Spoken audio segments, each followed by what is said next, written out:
I'll mute my mic a little bit because the baby's over here and eating and everything. All right. Khan, sir. Khan. Hey, shalom. Shalom, Yahweh Hashem, Shabbat to all the brothers. Shalom, Salakia.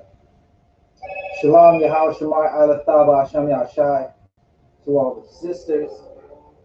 I'm Officer 500, Zabaja with me.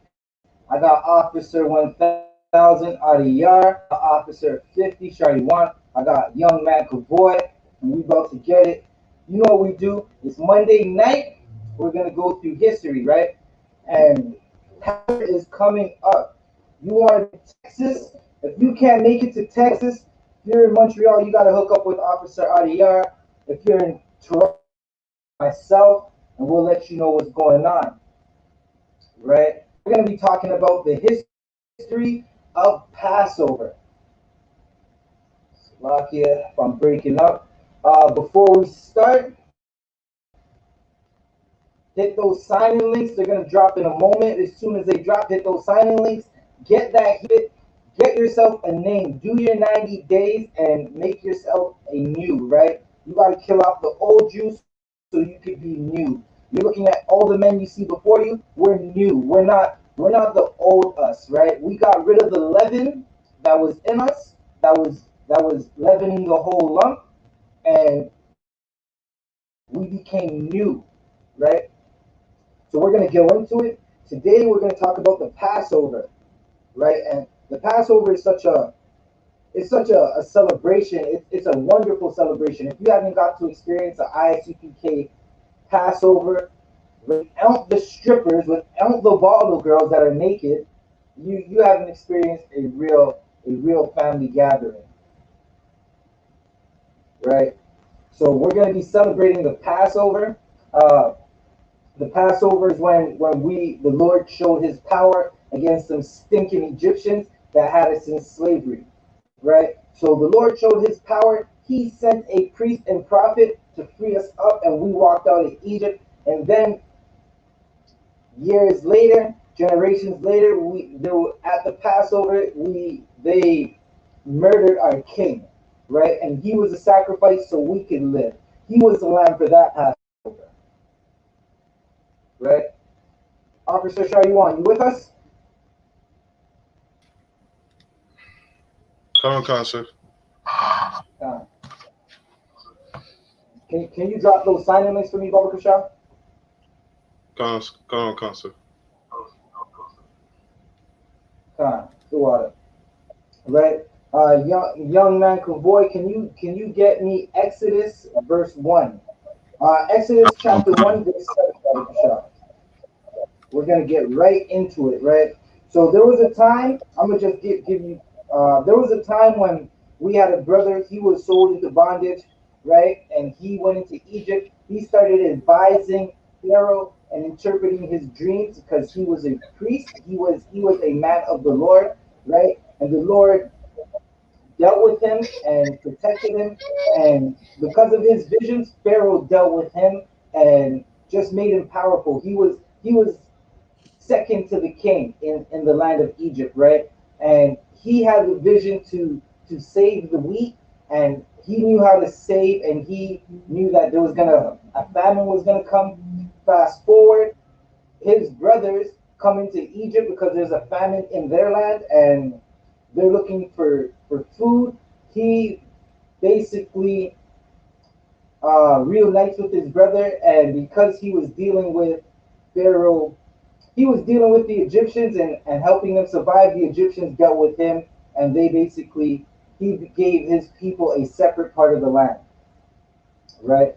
So that's what we're gonna get into.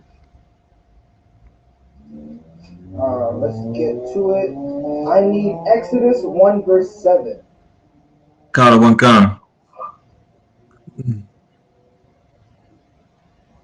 Exodus chapter 1 verse 7. Come. And the children of Israel were fruitful and increased abundantly and multiplied and waxed exceeding mighty, and the land was filled with them. Right? So hold that right there. doing good in the land, right? We were increasing and we were multiplying, right? Mightily in the land. Go ahead. Verse 8. Now there arose up a new king over Egypt, which knew not Joseph. Right? Now a new king rose up and he didn't know Joseph. Right? He didn't know the good works that Joseph did to save the land of Egypt so this king could be in power. Read. Verse 9. And he said unto his people, Behold, the people of the children of Israel are more and mightier than we. Right? And that's just how it goes, right? In the land that we're in right now, in our captivity that we're in right now, we're more in abundance and we are mightier than our oppressors. Read. Verse 10. Come on, let us deal wisely with them, lest they multiply, and it come to pass that when these falleth out any war, they join also unto the enemies and fight against us, and so get them up out of the land. Right? So this Pharaoh now, he didn't know Joseph, right? And he wanted to get rid of the children of Israel, right? Just before we continue, if you are watching, hit that sign-in link. Don't forget to hit that sign-in link. And Commanding General YAHANNA will be live tonight with the heavy hitters on Blackwatch. Don't forget about Blackwatch. Tonight, it's Monday night. Commanding General YAHANNA, Blackwatch, the heavy hitters. It's black news. It's the news that's for blacks, Hispanics, and Native Americans. Right? So this Pharaoh, where were we? This Pharaoh, he was petty, right? He wasn't thinking properly. He thought that we were going to rise up against him because we look like we were mighty. He just wasn't thinking, right? Now, Israel wasn't going to rise up against Egypt. That's not, we don't even do that now, right? We don't really rise up against oppressors, even though we're mightier than them, right? Read. Verse 11. Therefore they did set over them taskmasters to afflict them with their burdens, and they built for Pharaoh treasure cities, Python and Ramses. Right? So they wanted to deal with us wisely, right? They decided that we were too populated, right? They wanted to deal with us wisely and keep us in bondage, right? That's basically what they're doing to us now in modern Egypt. They are dealing with us wisely. They set abortion clinics, drugs. They portray us as whores and gangsters and drug dealers. So our people will want to be that, right? And they set up taskmasters. The taskmasters is basically your police that you see right now, right? Those are our taskmasters, right? They're the police. They're the ones that come into our neighborhoods and tell us how to live, when to live, and what to do. Read. Verse 12. But the more they afflicted them, the more they multiplied and grew, and they were grieved because of the children of Israel. Right. So the more that we were afflicted, the more we grow. Just like right now, like you go into any ghetto, any reservation, any barrio, and you're going to see a young mother and she's going to have an abundance of children because that's what we do. We have children, right? You afflict us and you try to give us harsh pain and we just, man, we be going at it like rabbits and we be having the most children. That's why you see, just look at I.S.U.P.K right now and all the babies being born in I.S.U.P.K. They be getting, we be going through it. We be having babies, right? Read. Verse 13. And the Egyptians made the children of Israel to serve with rigor. Right? So the children, Officer Shaiwan, look up the definition of rigor for me, Baba Kasha, and when you have it, let me know. They made it so we had to serve with rigor, right? We were serving a harsh slavery under them, right? Just like we had to serve in the cotton fields, right? Just like my Levite brothers and sisters had to serve when they were back home, cutting sugar cane. Just like the Benjamites when we had to cut sugar cane. It was rigor. It was harsh. Right? So we're gonna leave that right there for a quick second. Right?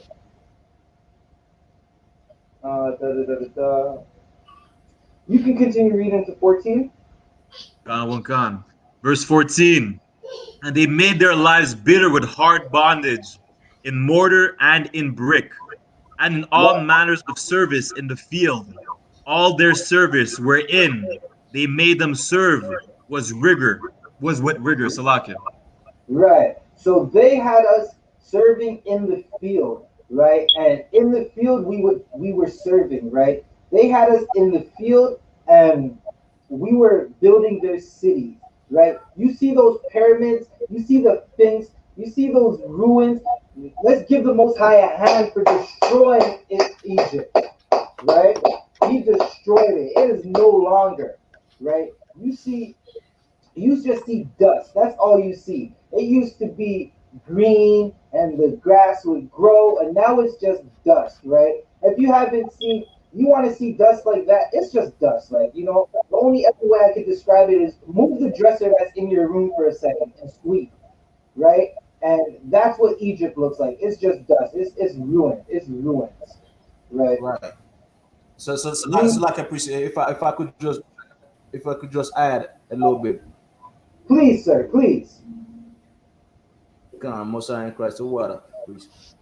Just like for the Pan African, for those Kemetic people, man, you worship Egypt today. Egypt is not, just like Officer Zabaja is saying, Egypt is nothing but dust. You understand? Right. Even the Africans don't claim Egypt because God cursed Egypt. Now they let the Arabs in Egypt because God cursed Egypt. You don't give a damn about Egypt. But you, being ignorant of who you are, being ignorant that you were the slave in Egypt, you want to worship Egypt because the white man told you that, well, Egypt was something great. Egypt was something nice, while Egypt had you in slavery, in bondage, in harsh bondage on top of that. You understand? And now you want to worship it. Now you take Egyptian, while it's nothing but dust. While the deads are in the museum, our deads rest in peace. You understand? They're in the ground and they're resting in peace, and their soul come back on earth. They're dead, even their bodies, is not resting in peace. Egypt is cursed, man, by the Most High because of what they done to us, man. What they done to Black, Hispanics, and Native Indian. You want to worship that? Good luck. But you know what? Us over here, we're gonna celebrate. We're gonna commemorate the fact that God killed the firstborn of every Egyptian, man. That's what we're gonna do. Right. Salakia said, if I may, let's not forget how gay Egypt is. Egypt is a gay place where their so-called gods decided that to show their power, they had to rape one another. Let's not forget how gay Egypt is. But any black that wants to say we're Egyptians, you are gay. The Egyptians were gay. Right. Okay. Officer Shariwan, do you have the definition for me? Con, sir. I have the I have the Strong's definition of rigor. It means from a used root, meaning to break apart, fracture. That is severity, cruelty, rigor. Right. So they were cruel to us. They were trying to break us apart, right? That's what they did. We had to serve with rigor. They wanted us broken. Just like how the black man's spirit today is broken, he's smoking all the crack. He's shooting all the heroin, sniffing all the coke, and trying to kill all of his brothers. He has a broken spirit, right? All of our sisters, they want to dance on every stripper pole they can find. They want to twerk on anything. Anything that they can twerk on, they want to twerk on it. Any rod they can find, they want to put it in their box, right? They wanted us broken. Young man, can you continue reading, Baba Kusham? Verse 15. And the king of Egypt spake to the Hebrew midwives, of which the name of one was Shifra, and the name of the other was Pua. Verse 16. And he Read. said, when ye do the office of a midwife to the Hebrew women, and see them upon the stool, if he be a son, then he shall kill him. But if he be a daughter, then she shall live. Right? So they wanted the Pharaoh, he had an idea. Kill the males, right? Just like we broke down last week, you are the seed of your father, right? Pharaoh knew it. He knew we were the seed of our fathers, right? He wanted all the male children to die so Israel could die out. He wanted all the Israelite women to have Egyptian babies, the nasty, disgusting Egyptian babies, right? And just like back in the day, some of us still do it now, where we have children and we have a midwife. We don't really go to the hospital, right? Read.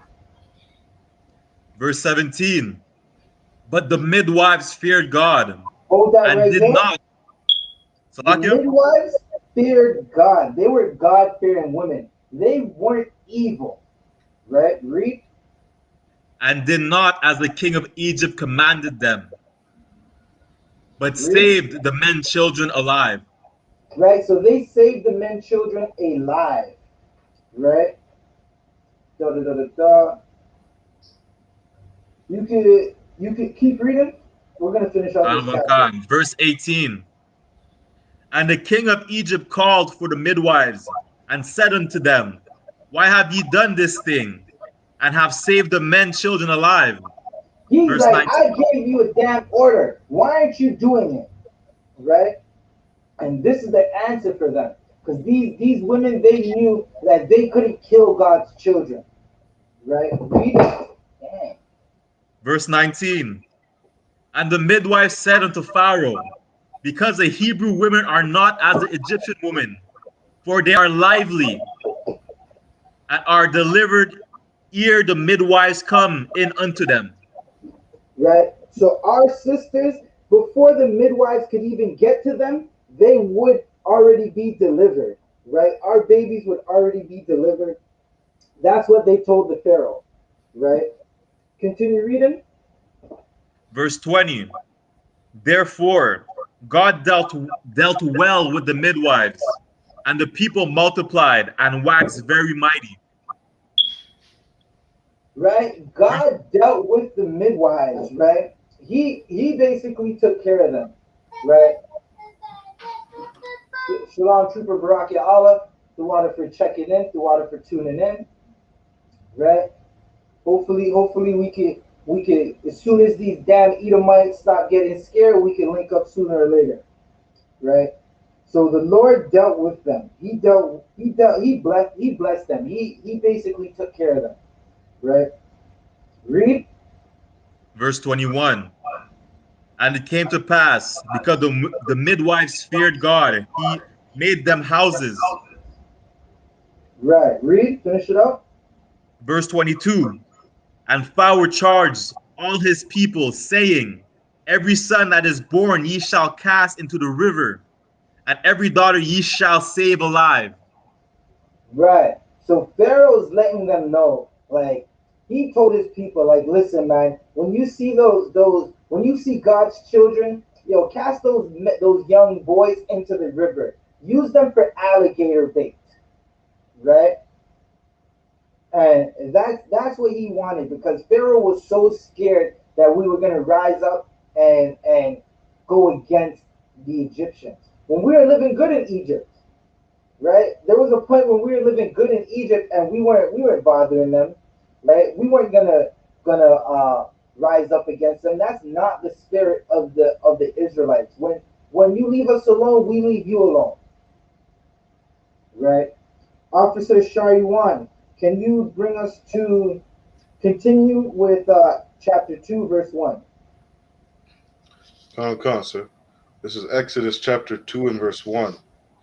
And there went a man out of the house of Levi, and took to a wife a daughter of Levi. Verse 2. And the woman conceived, and bare a son, And when she saw him that he was a goodly child, she hid him 3 months. Right. So this is Moses' father and his mother, right? They had a son, right? And he was healthy. He was born healthy. And she hid him for 3 months because she didn't want to, she did what any mother would do. She hid him and she didn't want to lose her child. She didn't want to murder her child. She didn't want her child murdered, right? Read. Verse 3. And when she could not longer hide him, she took for him an ark of bulrushes. Hold that right there, right? So we are supposed to keep the law of the land. More importantly, we're supposed to keep the law of the Most High, right? You can't go into any land and think you're just going to disobey the law. Go down to the land of Issachar, where the Issacharites dwell right now, and go act like you could just disobey what the Issacharites say, right? You have to keep those laws, right? In Canada, you have to keep those laws, right? She knew that if she didn't get rid of her son, that he was going to die, right? So she tried to basically hide him for a little bit, and then she's like, "Damn, I gotta send you away for a second. Hopefully you survive." Right? Read. And dabbed it with slime and with pitch, and put the child therein. And she laid it in the flags by the river brink.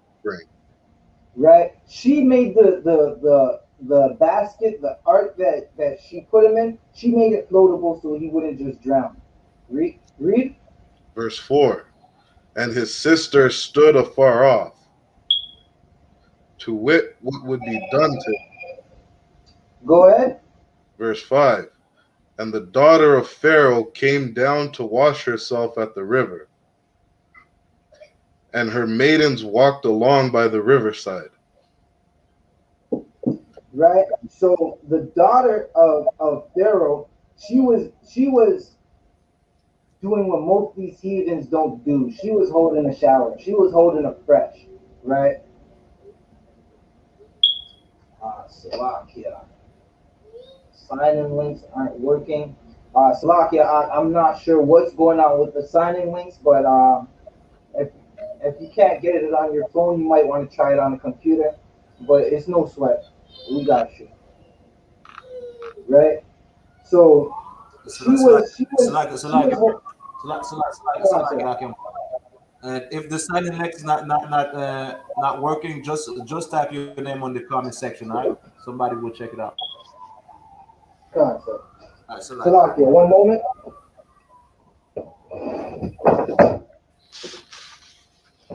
Go ahead. Where was that, Officer Sharon? Salakia, we are in verse 5, in the middle of verse 5, sir. Come on, you can continue. Go ahead, Officer Zabadi. Come on, sir. No sweat, sir. Go on, sir. No, sir. And when she saw the ark among the flags, she sent her maid to fetch it. Right? So she saw that ark and her curiosity got her. What is that? She went and got it. Read. Verse 6. And when she had opened it, she saw the child. And behold, the babe wept. And she had compassion on him and said, "This is one of the Hebrews' children." Right? So she wasn't a evil bitch.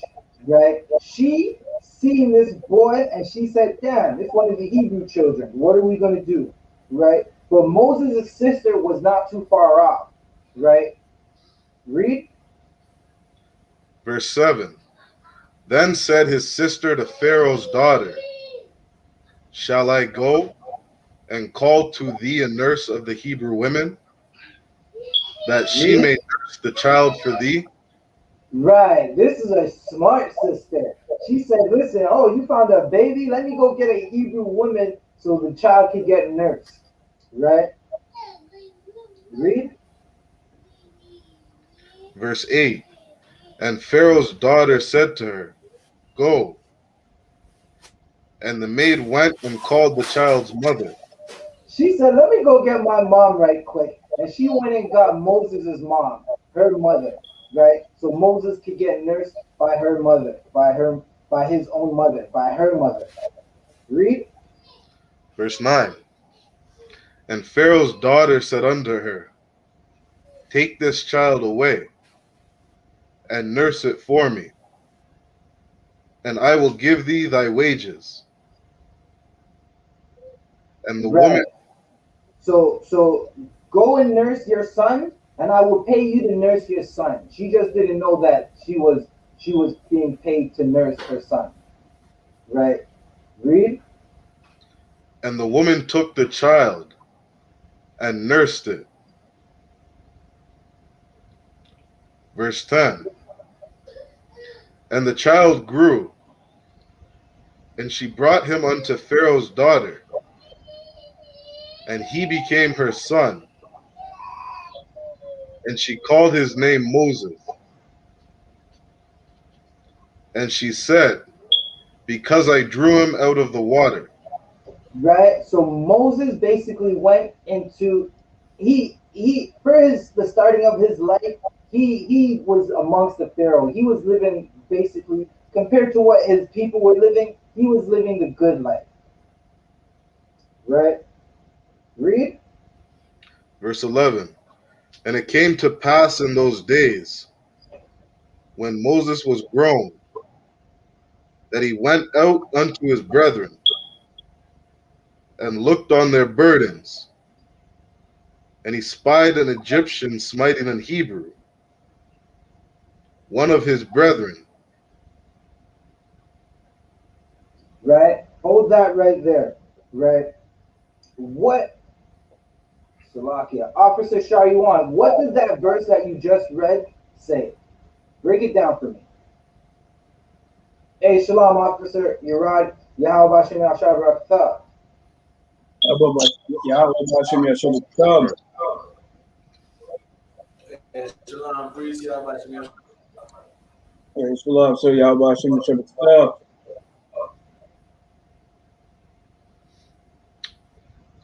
Salakia, so when what this verse is saying is that when Moses was old, he was watching the affliction of what the Egyptians were doing to his people, and he saw an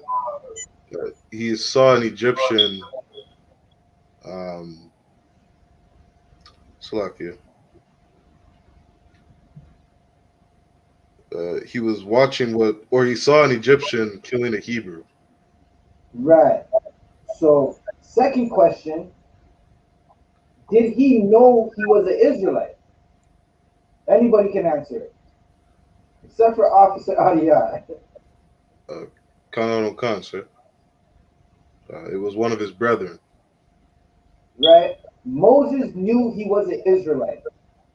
Right? He knew. He grew up with his mom. Right? He was nursed by his mom. Right? He seen his brethren outside and he seen one of them being killed and it hurt his heart. It's just like any black, Hispanic, or Native American. They'll be walking down the street and they see their people outside and they see them hurting, it hurts them, right? The black, Hispanic, and Native American with a conscience, with a heart, he's gonna see his people going through something and he's gonna be angry. It's gonna hurt him. Right? If you are watching, hit that sign-in link. Hit that sign-in link, right? If the sign-in link's not working, just type in the chat that you're signing in. We'll mark it down. Don't forget to like, share, and subscribe to the channel, right? Share this video on all media platforms. Again, share this video on all media platforms. And don't forget that in about an hour and 15 minutes, Commanding General YAHANNA will be going live with the heavy hitters on Blackwatch. That's the black news channel for blacks, Hispanics, and Native Americans, where you're not portrayed as criminals and whores and drug dealers. And they just don't show your murder on TV over and over again. That's a common thing that happens in the Black, Hispanic, and Native American community in Toronto. If you get murdered and it's on camera, they will show that murder and replay it 40 times. Right? Where we leave off, Officer Shariwan? We just finished reading verse 11, sir. Kai, bring me. You can continue reading. We got a lot of reading, so bear with us. But you can continue reading. Con, sir. Verse 12. And he looked this way and that way. And when he saw that there was no man, he slew the Egyptian. Right. Hold that right there. So Moses, he looked left, right, and center. Right. He saw that there was nobody watching, and he said, "You know what? You killed my brother. Die." Right. That's what he said. He slew that Egyptian, and he murdered that Egyptian. He knew what he did was wrong. Right. It's not like it was in the act of self-defense. At that point, that man was already dead, right? But he murdered him, right? And Moses, what Moses did, even though he murdered him, it's what should have happened when our brother George Floyd had a knee on his neck, right? Now I'm not saying go out and kill police officers because we don't commit crime in the I.S.U.P.K. This is the home of the truth. We don't commit crime, right?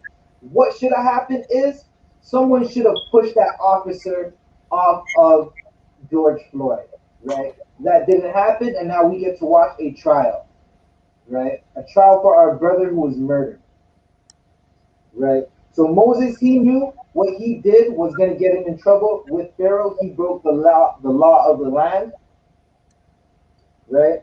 And he slew that Egyptian. Them stinking Egyptians that had us in bondage, right? Da, da, da, da. You can finish that out. And hid him in the sand.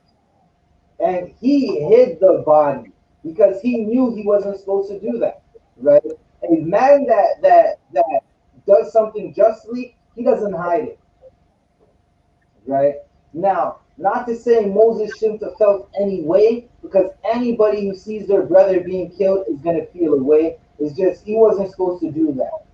But everything happens for a reason, and there's always something in the works, right? This is all going to lead up to Moses being sent back to free his people, right?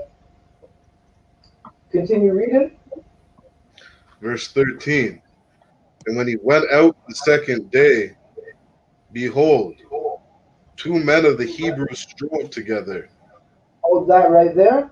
So two Israelite men were fighting against each other, right? You see it all the time. You go into your neighborhood and you'll see two of your brothers fighting against each other, right? And the man will try to break it up, right? Some older gentlemen will try to break it up, right? And in the ignorance of Black, Hispanics, and Native Americans, they'll say this. Read. And he said to him, that did the wrong. Wherefore smitest thou thy fellow? Right? So Moses was checking them, right? He checked them. He said, why are you doing this? Right? He physically broke them up from fighting, right? Sometimes brothers are gonna be arguing, and you have to physically break them up from fighting. They're putting hands on each other. They're like how the Judites say they're shooting the five, right? And you might have to get in there and separate them. If you have boys, if you have children, even girls, you're gonna see them fight, and you might have to go in and physically separate them. You go that way, you go that way, right? Read. Verse 14. And he said, who made thee a prince and a judge over us? Right. So these men who were shooting the five, they said to each other, "Who made you a judge? You think you run shit? Who said you're the boss?" Right? That's something Blacks, Hispanics, and Native Americans they say all the time. Like someone who has kind of authority, or like someone who knows, you guys are up to no good. Like, what are you doing? They say, yo, who made you the boss? So you think you're done up? Right? Read. Intendest thou to kill me, as thou killest the Egyptian? And this brother who lacked brotherhood said, so what? You're gonna kill me? That's because Moses physically separated them.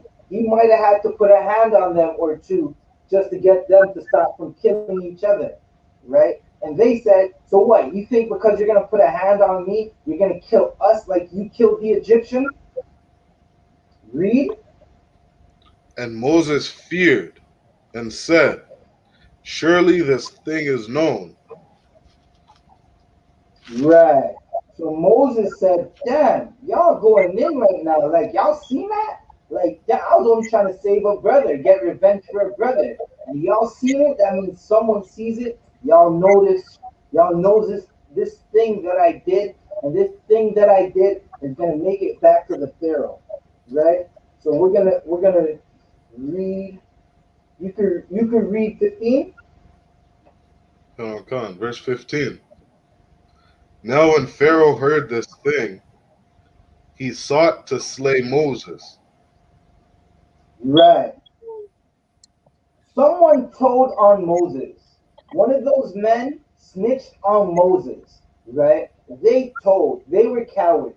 Who knows what they got for telling, but they told, right? Again, if you're watching this video, like, subscribe, and share the video. Share it on all platforms. This word has to go out, right? Blacks, Hispanics, and Native Americans, you are the Israelites of the Bible. That's why you keep going through oppression, and it hasn't stopped, right? It's not going to stop until you come back to the Most High. The Most High sent the plagues. You might be getting caught up in them because you're stuck in the culture of your oppressors. Right. Right? Read. Oh, wait, Salaki, read that one more time where you were. But Moses fled from the face of Pharaoh. Come. Verse 15. Now when Pharaoh heard this thing, he sought to slay Moses. Right. But Right? Moses fled from the face of Pharaoh. He wanted Moses dead. He said, you killed one of mine, and the Pharaoh did what oppressors do. He wanted to kill a black man. Right? And Moses said, you know what? I'm out. I got to cut. And Moses cut. He fled from the face of Pharaoh. He made sure he got out the city. Right? Read.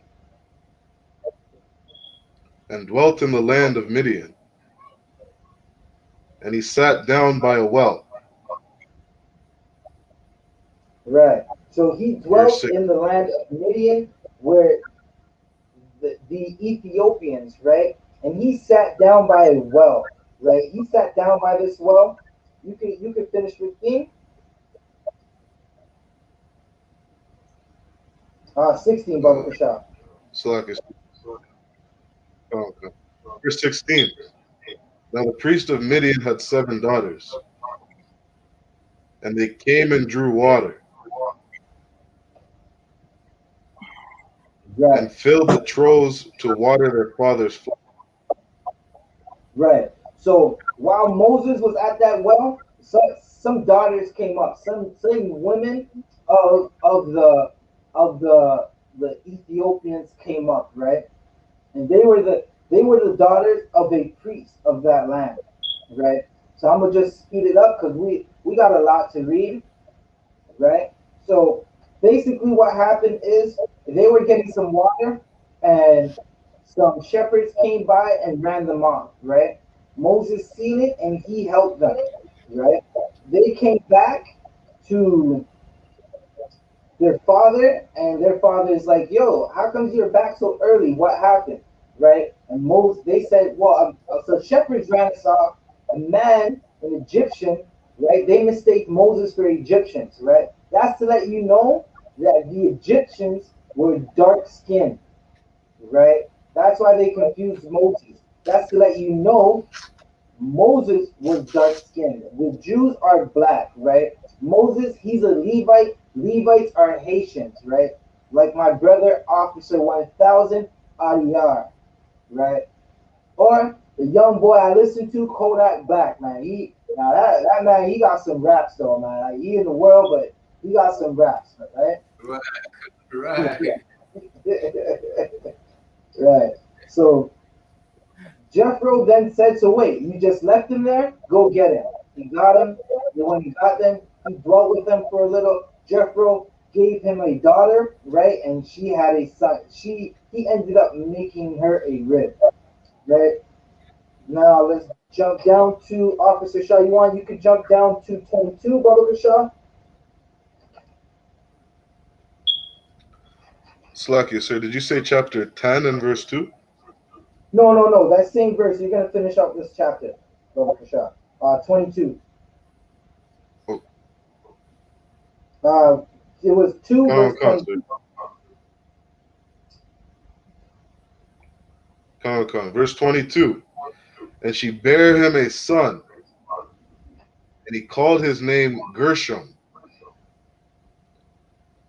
For he said, I have been a stranger in a strange land.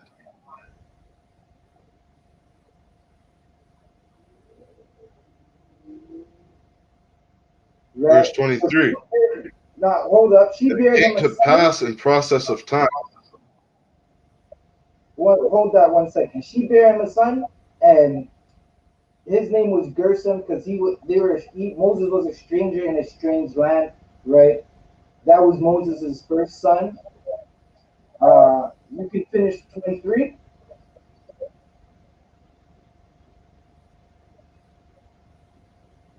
Verse 23. And it came to pass in process of time that the king of Egypt died,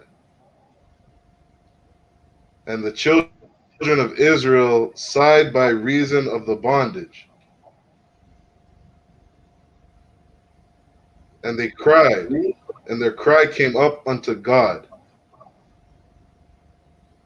by reason of the bondage. Right?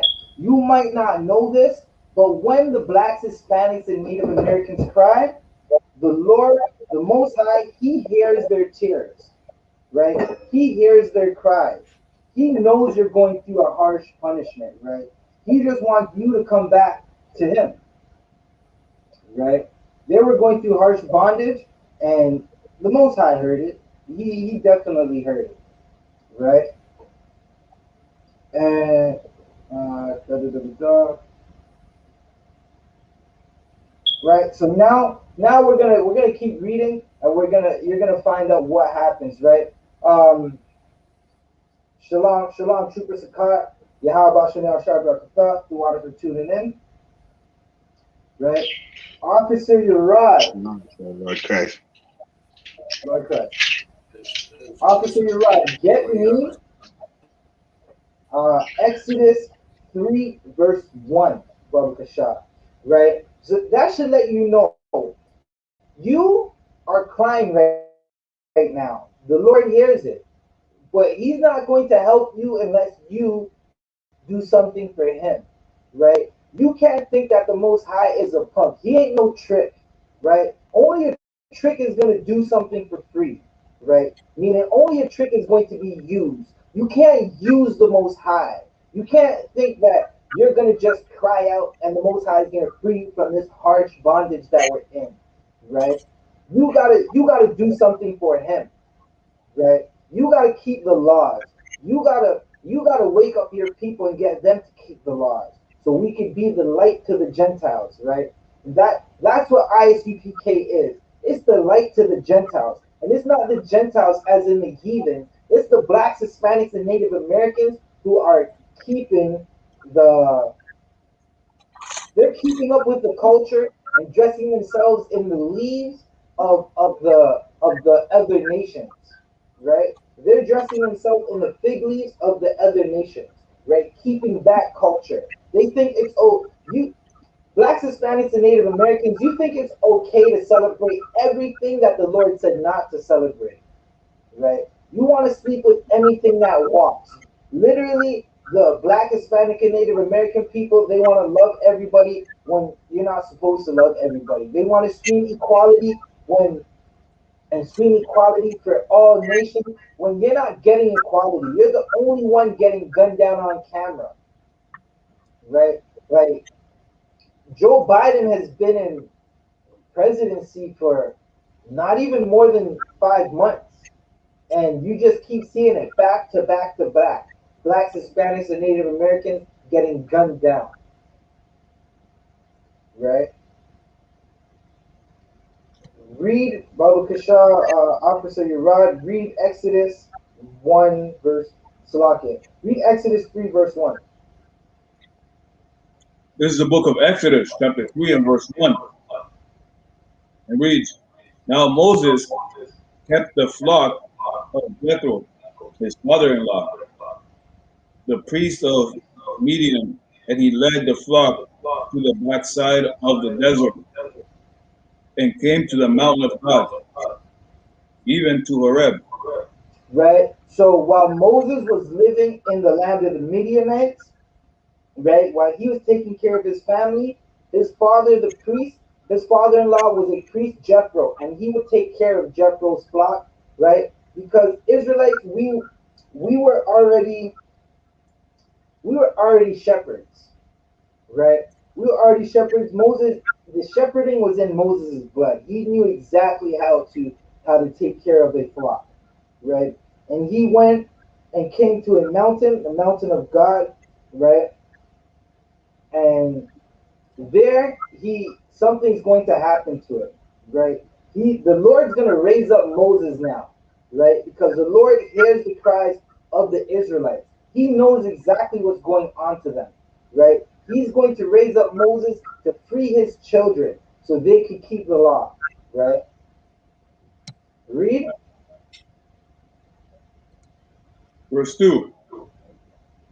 And the angel of the Lord appeared unto him in a flame of fire out of the midst of a bush. And he looked, and behold, the bush burned with fire,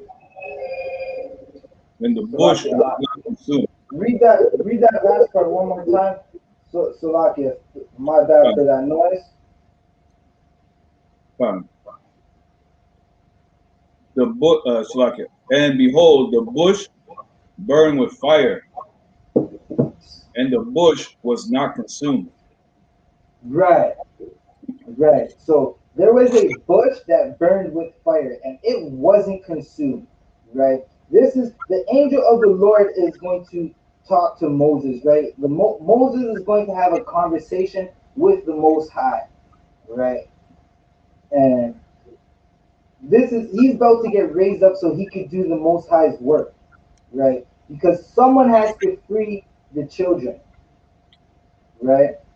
And it's just like Moses was raised up back in the day, Commanding General YAHANNA, he was raised up now for us, right?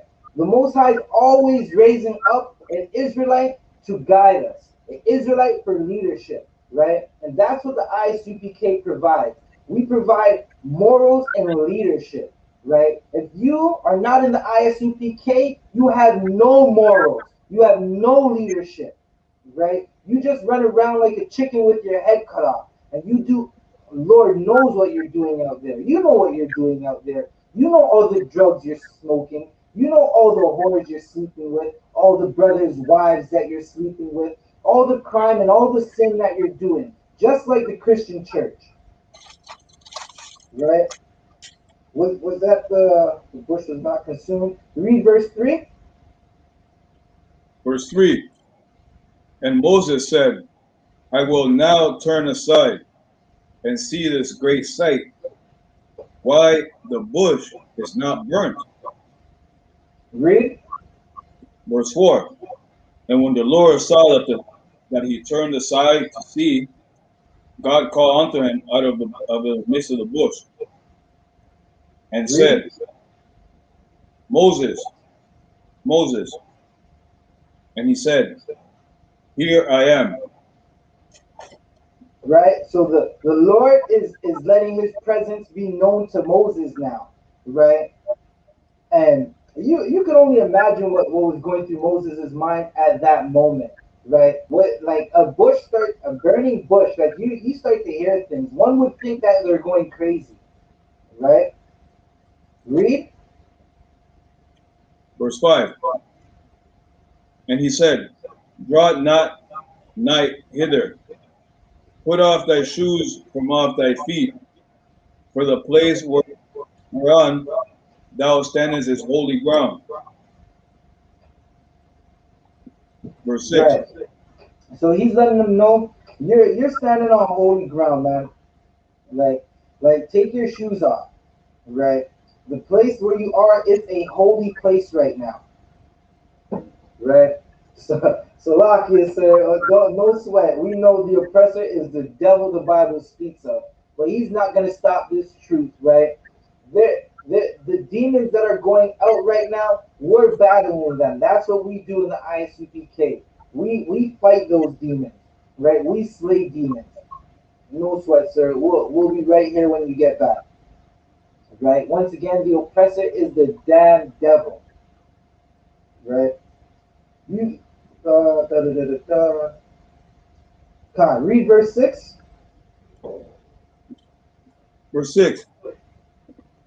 Moreover, he said, I am the God of thy father, of God of Abraham, the God of Abraham, the God of Isaac, and the God of Jacob.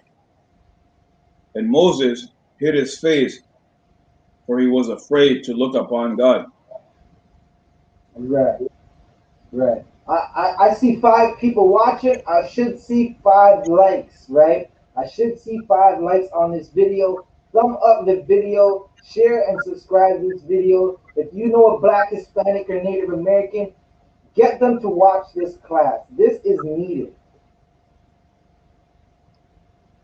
right? This class is needed. You need to know who you are.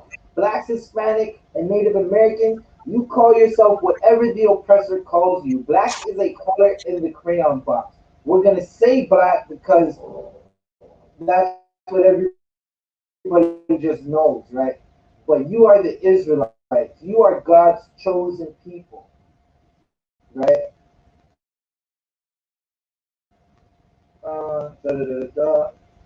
Right. So when the Lord was talking to Moses, he was he was afraid, right?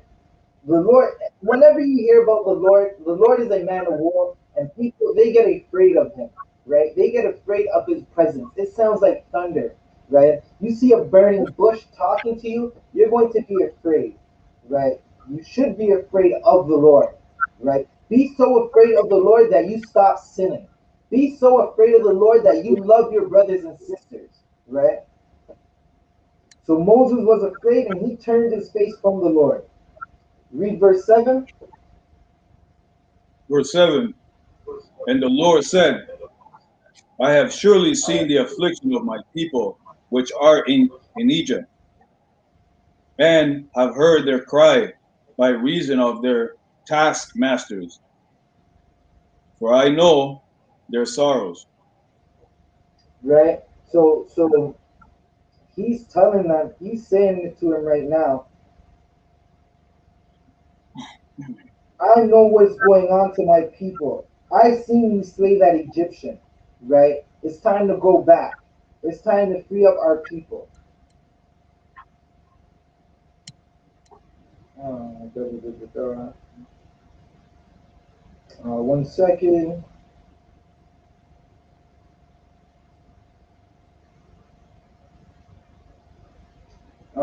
You can continue reading.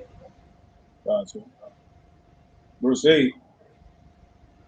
And I am come down to deliver them out of the hand of the Egyptians, and to bring them up out of the land unto a good land, and a large unto Salakia, and a large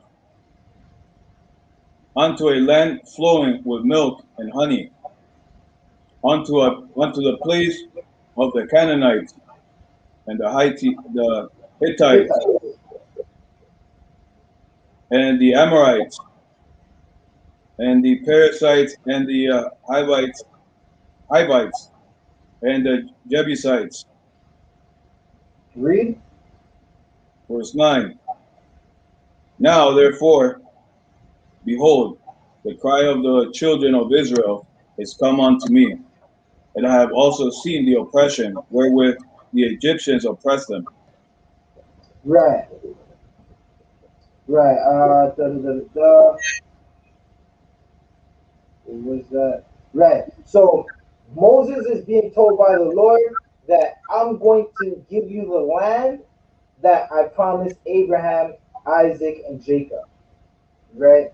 I'm going to give you the land of Israel, right? Where the Canaanites were, the Hittites were, right? The Perizzites were, and the Jebusites. They were all there, right? And the Lord is basically telling them, I'm going to give you this land for your people. I'm going to give it to you, right? You just got to free up your people. That's the job I have for you, right? Trooper Sakai, bring me to, where are we? Bring me to Exodus 4 and 14.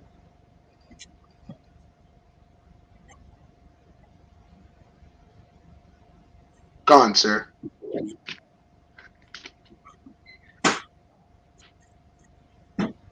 Wait, you know what? Bring me to 11.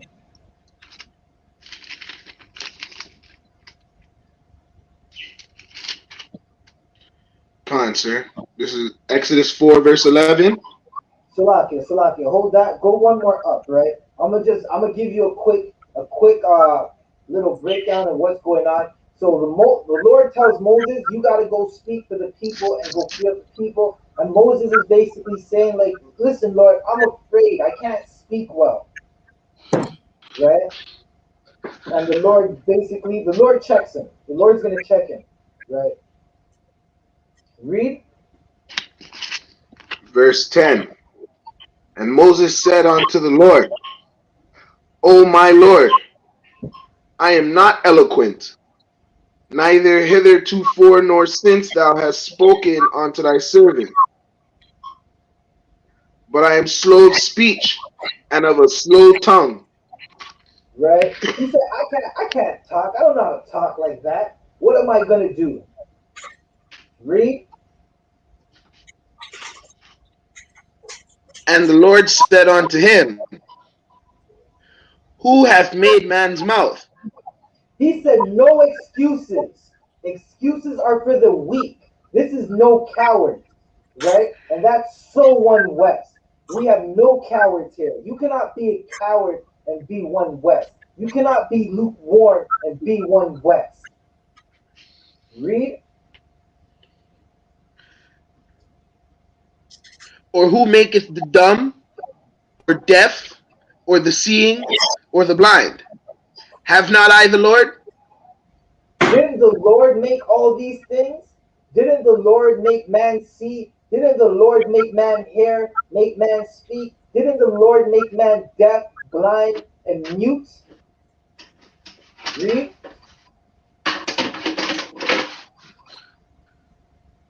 Now therefore go, and I will be with thy mouth, and teach thee what thou shalt say. He said, go, and I will tell you what to say. Right? Read. And he said, O my Lord, send, I pray thee, by the hand of him whom thou wilt send. Right. Moses is still making excuses. He's trying to get out of it. Right? He's trying to get out of it right now. And the Lord's not having it.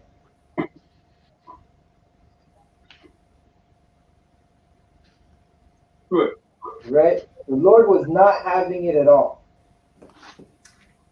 Right? Read. Verse 14. And the anger of the Lord was kindled against Moses, Right. And he said, Read. You can finish. You can finish. Is not Aaron the Levite thy brother? I know that he can speak well. Hold that. He checked it. He said, "Wait, what's wrong with you? Aaron, your brother, right? That nigga know how to speak. Like, you go do what I told you to do, right? You tell Aaron what to say, and Lord said, I'm gonna tell you what to say. You tell Aaron what to say, and Aaron's gonna speak, right? And that that is that's how structure is, right? That's structure. The command comes from the top, right? General Yohana gives an order, a captain receives that order, the captain tells the officer tells another officer, right? A 5,000 will get that order, and he'll tell the 1,000, the 500, and the 50. The 50 will tell the trooper what to do, right? That's what was happening. The Lord said, I'm gonna talk to you. You talk to Aaron. Aaron's gonna talk to the people. Don't let me hear you talking about you can't speak, right? Because again, there's no cowards in the Lord. The Lord is a man of war, and if He gives you a task, you better do it. You better do it, because the Lord can kill you on earth and make sure you don't ever come back to earth. Right? This ain't the gay Christian church where you die and you go to heaven where there's little white babies in underwear flying around with angel wings. Right? That's not what this is. You die, you go up to the Lord, go stand before Him in the judgment room. You get your judgment, and you come right back down to earth. Right? Hey man, if you're a sinner, you might be born with a heart murmur. You might be born blind, right? Or you just might be born blind and never sin, and the Lord is just showing His power, so He can raise you up, right? Da, da, da, da. Continue reading. And also, behold, he cometh forth to meet thee. And when he seeth thee, he will be glad in his heart. Verse 15. He said, Aaron's coming to see you anyways, right? And when y'all meet up, y'all gonna embrace and hug and rejoice. Read. And thou shalt speak unto him, and put words in his mouth, and I will be with thy mouth. Right? Again, I'm gonna speak to you, you speak to Aaron, and we're gonna keep it moving just like that. Read. And with his mouth, and will teach you what ye shall do. Right. And I'm gonna teach you what you're supposed to do. Just do it. Don't worry about nothing else. All you have to do is just do it. And if you're in the school, right, a man above you told you to just do it, and you had to do it. Right? And you didn't like the order, man, and you felt the order was unjust, you go and tell that man, right? And you might have to go to council, and you might not like what you're told at council, right? What was that? That was the end of 16, Baba Kashan? Read 16, sorry, Salakia. Verse 16. And he shall be thy spokesman unto the people, and even he shall be to thee instead of a mouth, and thou shalt be to him instead of a God. Right? So he's gonna listen to you, and he's gonna speak for you. Just you tell him what to say, and he's gonna do it. So just for a little clarification, there's times when you see Moses is speaking in the Bible, but it's really Aaron, right? It's really Aaron speaking for Moses. It tells you right there that read that last part again. Even he, Even he shall be to thee instead of a mouth, and thou shalt be to him instead of God. right? So Aaron would speak for Moses, right? 17, Baba Kasha. Verse 17. And thou shalt take this rod in thine hand, wherewith thou shalt do signs. Right? And I'm gonna use you to do my work, right? And you're gonna use these as signs, right? So let's speed it up a little more, right? So what's happening now is there's a new Pharaoh, right? And he really don't know who Moses is, right? He don't know who Joseph wasn't. He doesn't care. All he knows is that he was born into power. The Israelites were slaves. That's all he knows. He knows he's born into power. The Israelites are slaves, and they're gonna stay slaves. You are like blacks, Hispanics, and Native Americans. Just look outside, man. That's how you're treated right now. The oppressor that's sitting in the office, the oppressor that's supposed to be your MP or your MPP or any member of parliament, he knows that you're slaves. He was born and you were a slave. He knows that you're going to remain slave until some higher power makes it not, right? So some higher power says this is not thus. This is not supposed to be what it is, right? That oppressor knows you're a slave and you're going to be his slave. Are you not tired of this slavery? And what are you going to do about it? Da, da, da, da, da. Right. So this new Pharaoh, he's going to get visited by Moses, right? This is Egypt, which is the house of bondage, right? He knows that in this house of bondage that there are tenants, and the tenants are the ones doing the work. He knows that these tenants, they're the ones that are building everything, right? Blacks, Hispanics, and Native Americans, all throughout history, you built up the oppressors of economies, right? You built up Egypt, you built up you were the power of Rome, right? You were the Greece and Rome that kept the gears of Greece turning, right? You look at Egypt now that we're in, called America, called Canada, called the Caribbean, the UK. You look at the Americas now, and you are still the Greece. You're the one flipping all of the burgers. You're the one doing all of the dirt work, right? While the other nations, they get to live off of you, right?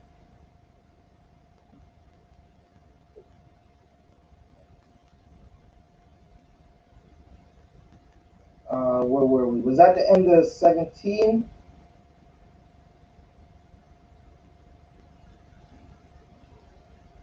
Okay, that was the end of 17. Um,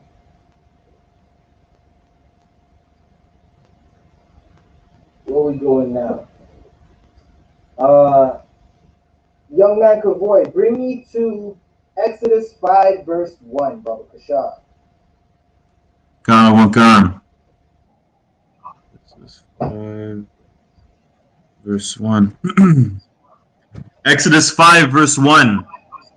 And afterward Moses and Aaron went in and told Pharaoh, thus said the Lord God of Israel, let my people go, that they may hold a feast unto me in the wilderness. Right? So they went to Pharaoh and said, listen, you got my people in bondage. Are you going to let them go? Right? They were Martin Luther King. They never said, let my people go so they could go buy from you. Right? Let my people go so we could be hand in hand with you. That's not what they said. Read one more time. Let my people go, that they may hold a feast unto me in the wilderness. Right? So Moses and Aaron walk in, and Aaron basically says, like, listen, yo, the Lord said to let our people go. We're trying to hold a feast unto the Lord. Like, we just want a couple days. That's about it. We just want a couple days to hold this feast. Right? That's all they wanted to do. Just let my people go, right? you're killing us. You're dealing with us rough. You're you are basically putting us through rigor, right? Through cruelty. You're trying to break us. Read verse 2. Khan. And Pharaoh said, Who is the Lord, that I should obey his voice to let Israel go? I know not the Lord, neither will I let Israel go. Right, right. So just like every oppressor has always said, I'm not letting you go. Right? There was a whole civil war in the South because the oppressor did not want to let go of the children of Israel. Right? The oppressor looks at you and says, who is your Lord? I'm not letting you go. You're going to flip my burgers, clean my toilets. You're going to pay all the rent to us, and we're going to make it so just a few of you only get to own a house. Right? We're not letting you go. Right? Read that one more time. Right? And blacks, Hispanics, and Native Americans, this should resonate with you. This should resonate with you in your heart and in your soul. And you should look at your life, how you're living, right? Blacks, Hispanics, and Native Americans, you said we just want freedom, right? And the oppressor said, I'm not doing that. The oppressor said, no, we're not letting you go, right? Read that one more time. Khan, verse 2. And Pharaoh said, Who is the Lord, that I should obey his voice to let Israel go? Hold I that know right not the there. Lord. Hold that right Ni- there, right? The Khan. Pharaoh said, "Who the Lord? Who are you talking about? I don't know who you're talking about. Like I'm not letting nothing go, right?" Native Americans said, "Give us back the land," and the oppressors said, "Read." I know not the Lord, neither will I let Israel go.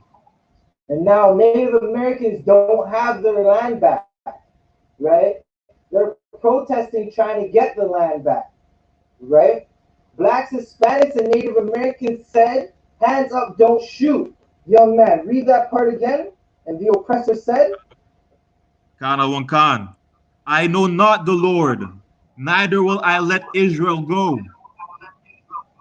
hell no, I'm going to keep shooting you and keep screaming tasers and keep hitting you with these Glock 40s, right? These bullets need to fly and they need to pierce your flesh. I have a need to kill you, right? And that's just the spirit of the oppressor. You can see it. With the same thing that was happening during the times of old is happening to us now. They're not letting us go. They keep killing us, right?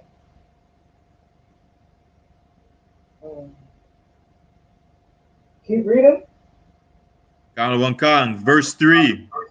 And they said, The God of Hebrews hath met with us. Let us go, we pray thee, 3 days' journey into the desert, and sacrifice unto the Lord our God, lest he fall upon us with pestilence or with the sword. Right, right. So they wanted to go and do just a simple little sacrifice for the Lord, right?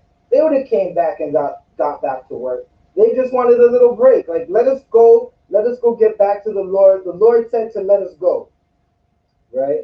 The Egyptians, they didn't want that, right?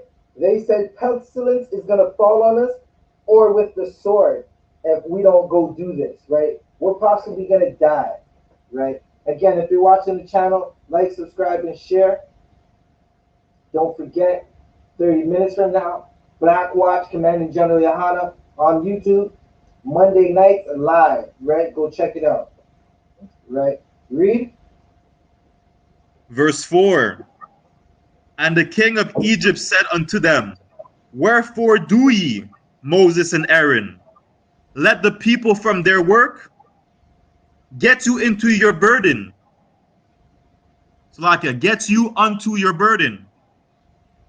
Right. He let them know, like, yo, listen, man, you're trying to stop the peoples from working. Like, Nah, you guys are lazy, man. I ain't letting that happen. How you trying to stop what's going on? I got something going on right now. I got slavery going on. I got hard bondage, man. I ain't letting that up for nothing. Read. Kana one kan. Verse 5. And Pharaoh said, Behold, the people of the land now are many, and ye make them rest for their burdens. I ain't letting them stop doing nothing. Y'all are so much. Y'all supposed to be getting this work done.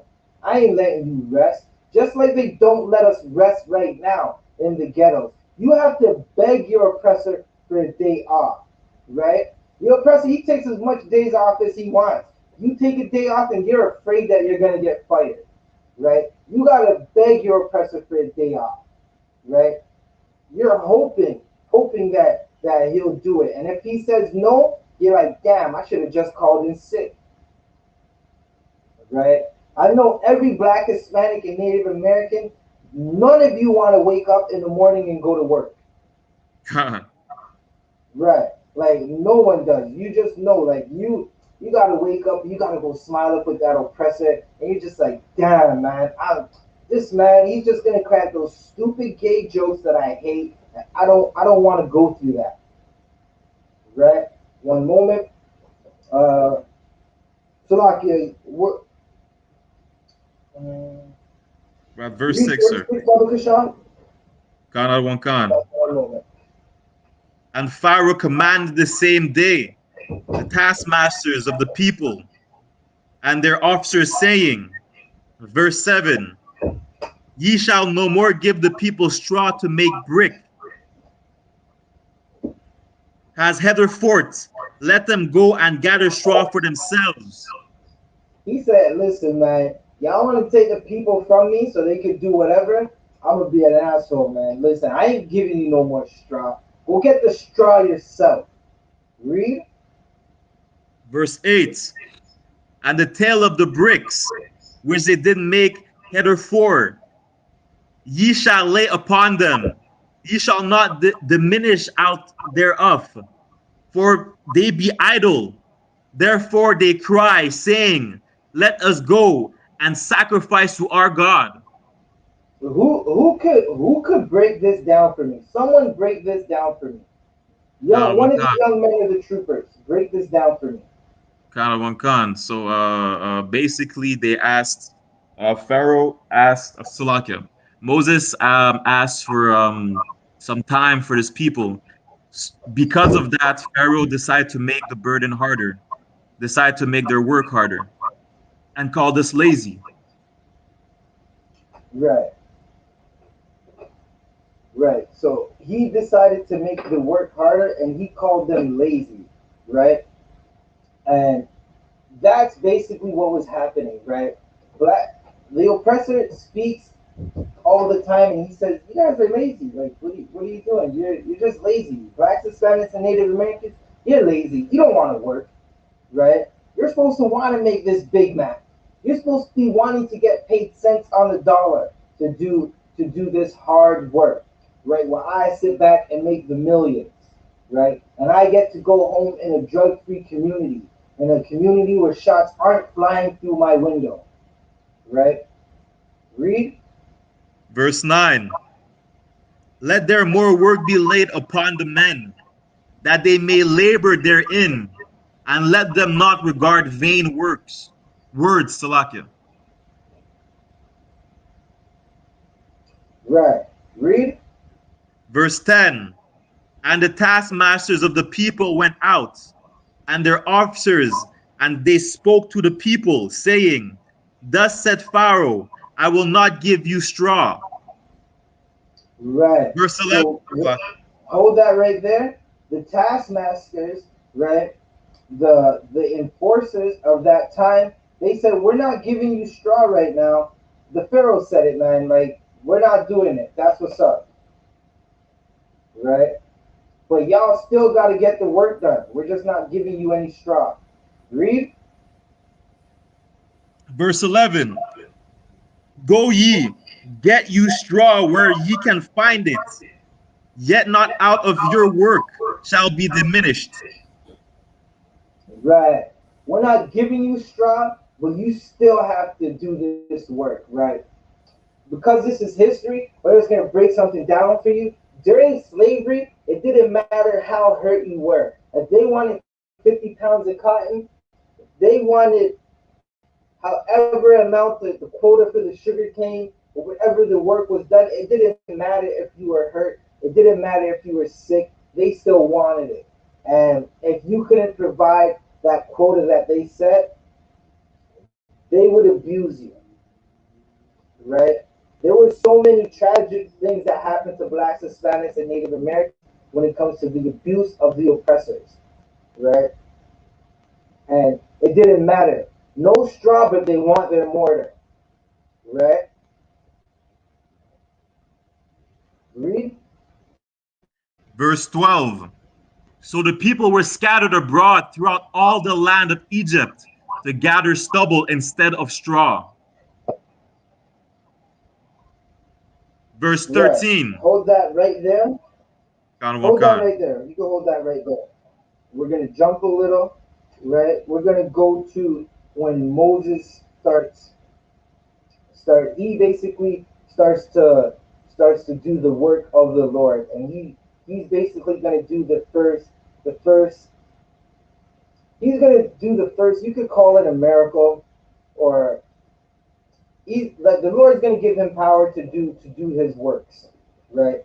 Uh Officer Shariwan, can you read chapter Exodus 7 and verse 6, Baba Kashaf? Khan. This is Exodus chapter 7 and verse 6. And Moses and Aaron did as the Lord commanded them. So did they. Read. 7. And Moses was 80 old, and Aaron 83 old, when they spake unto Pharaoh. Read. Verse 8. And the Lord spake unto Moses and unto Aaron, saying, verse 9, when Pharaoh shall speak unto you, saying, show a miracle for you, then thou shalt say unto Aaron, take thy rod and cast it before Pharaoh, and it shall become a serpent. Right? So that same staff, the same rod that Moses had, he's going to go onto Pharaoh, he's going to cast it to the floor, and it's going to become a serpent. Right? Read. Verse 10. And Moses and Aaron went in unto Pharaoh, and they did so as the Lord had commanded. And Aaron cast down his rod before Pharaoh, and before his servants, and it became a serpent. Right. So they did exactly what the Lord wanted them to do. They knew how to follow orders. Read. Verse 11. Then Pharaoh also called the wise men and the sorcerers, now the magicians of Egypt. They also did in like manner with their enchantment. Right. So they did exactly the same thing. Right. But this is a show of the Lord's power. This is a warning. Right. Pharaoh just couldn't take heed to the warning. Right. And there's a reason why he wouldn't take heed to the warning. Officer Shayuan, Baba Kashad, jump right back up to verse 3. Come. Verse 3. And I will harden Pharaoh's heart, and multiply my signs and my wonders in the land of Egypt. Right? The Lord wanted the children of Israel to know that he's the reason why they're being freed. Right? That's what he wants, right? It's just like what's going on today, right now. The Lord wants the children of Israel to know that he's the reason why Ontario is in another lockdown. Right? He wants to show his power. The oppressor thinks that they could defeat the Lord. They can make all the vaccines they want. This plague's not going nowhere until the Lord says it's going somewhere. All right. Right? Let's get back to verse 11. Read verse, you finished verse 11. Read verse 12. Verse 12. For they cast down every man his rod, and they became serpents. But Aaron's rod swallowed up their rod. Right. The Lord said, listen, y'all think y'all could do what I do? And that the serpent that Aaron and Moses had, it ate all the sorcerers' serpents. Read. Verse 13. And he hardened Pharaoh's heart, that he hearkened not unto them, as the Lord had said. Right. So the Lord keeps hardening Pharaoh's heart. If the Lord wanted it to be over, it would have been over. Right? It's just like when Adam was in the garden, right? The Lord kicked Adam out of the garden so he could know what it was like to not follow the Lord, right? He could have just left Adam in the garden and Adam would have continued to follow the Lord. He would have made sure he never broke his commandments again. But that's not what the Lord wants. The Lord wants you to know that you got to get punished if you're not doing what he says. He wants you to know that if something good is happening to you and you're following me, it's going to keep happening to you. And if it's not, it's because you're not following me. Right? Read. Verse 14. And Yahweh said unto Moses, Pharaoh's heart is hardened. He refuseth to let the people go. Read. Verse 15. Get thee unto Pharaoh in the morning. Lo, he goeth out unto the water, and thou shalt stand by the river's brink, against he come. And the rod which was turned to a serpent shalt thou take in thine hand. Read. Verse 16. And thou shalt say unto him, Yahweh, the power of the Hebrews, has sent me unto thee, saying, Let my people go, that they may serve me in the wilderness. And behold, hitherto thou wouldest not hear. Right? So the Lord is basically telling him, yo, listen, go talk to Pharaoh again and say, let my people go. Right? And the whole time this is happening, you can guarantee that the people are hearing about this. They're not hearing that the Lord is hardening Pharaoh's heart. They're just hearing Moses is pleading to get them free, and Pharaoh keeps saying no. Right? Read. Verse 17. Thus saith the Lord, In this thou shalt know that I am the Lord. Behold, I will smite with the rod that is in my hand upon the waters which are in the river, and they shall be turned to blood. Right. So the Lord is going to turn the water red. He's going to turn it to blood. Right? And this is what he wanted. He wanted Pharaoh to see. Right? He turned it to blood. And this is heavy, right? Anytime the Aki want to chime in, Salaka, y'all can chime in. But this is heavy because he wants you to know that even when you read this, right? This knowledge written aforetime is written for our knowledge now, right? Right. He wants you to know that the God that you serve is not the Christian God, right? The Christian God is all love. God just loves. He doesn't do anything war. He doesn't kill. He's just love. It's just love and sugar and rainbows and just gay. The Christian God is gay. It's not the God of this Bible. The God of this Bible, he kills. He sends men to war. He destroys whole nations. He turns rivers to blood. Imagine you're on a boat Right. and you see your whole river turn to blood. Right? Mic check, mic check, mic check. Sean, sir, I can hear you. Microphone check, microphone check. 1 2 1 2. Come on, sir. I can hear you. So we can hear.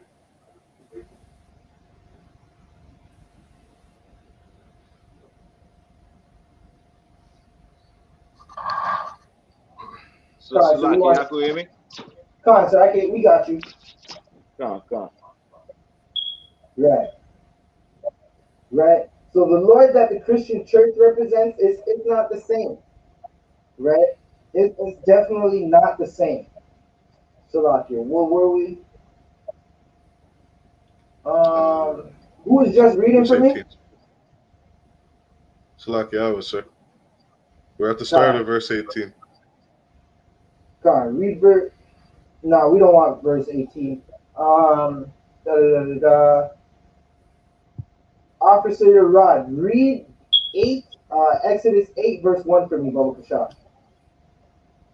Bear with us. We got a few more things to read. We're gonna go over the time just a little, and then we're gonna keep it moving. Salaki, y'all can hear me? Come on, sir. Come on, sir. Hey, shalom.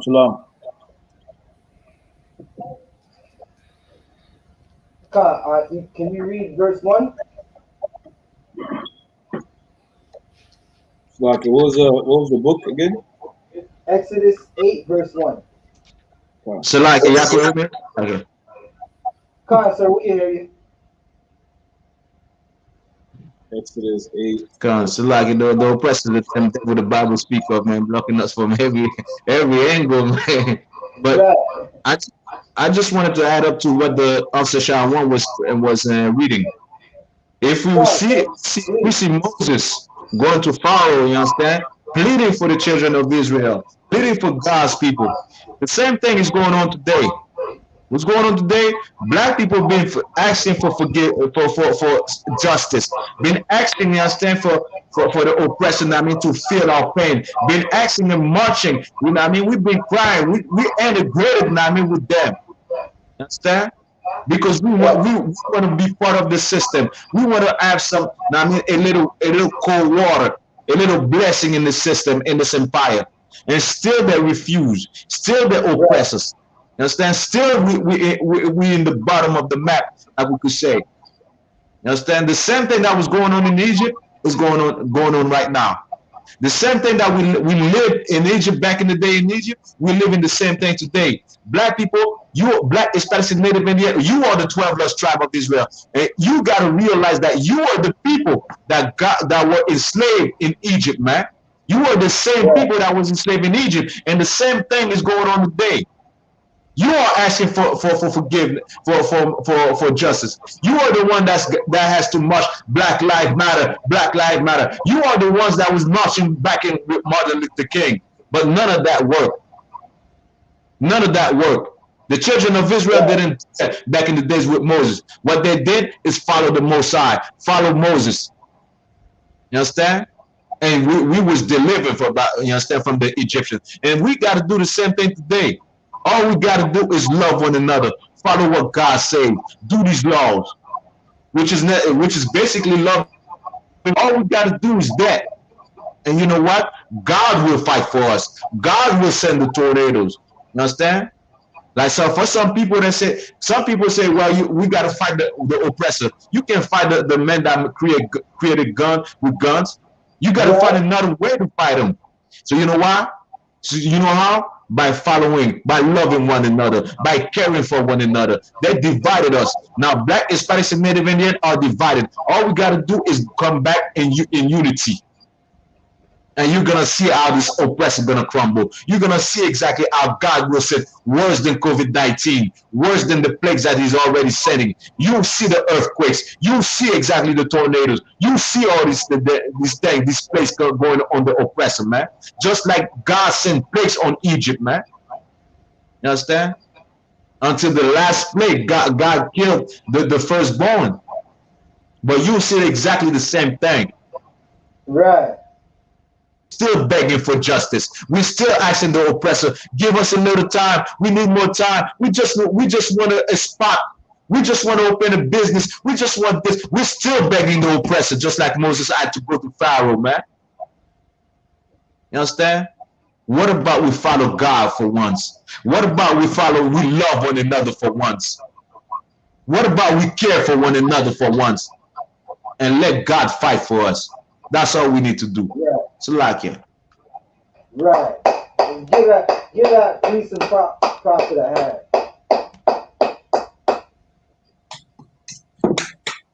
Right.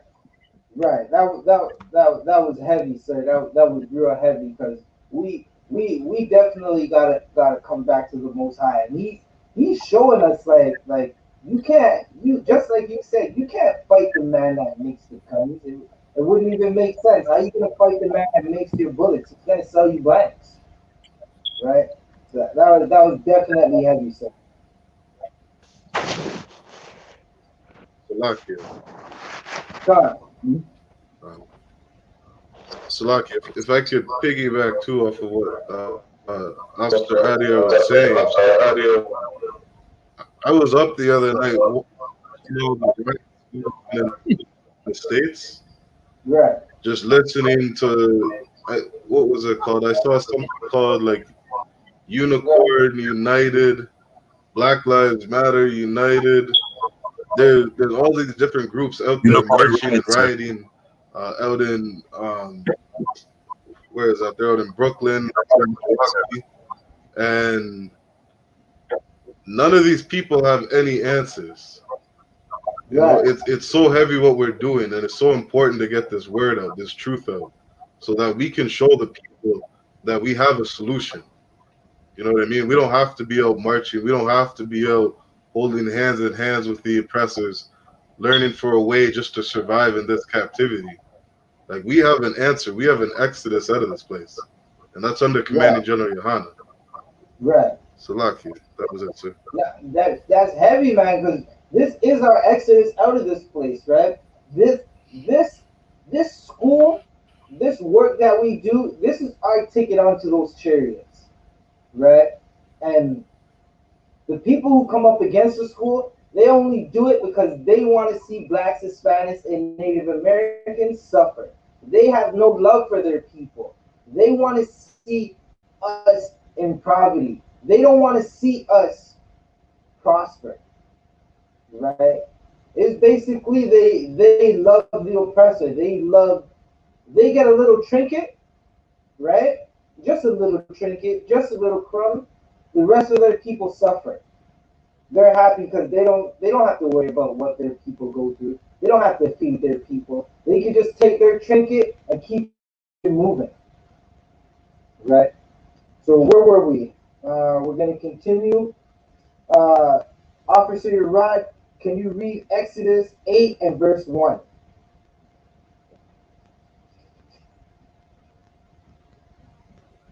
Slovakia.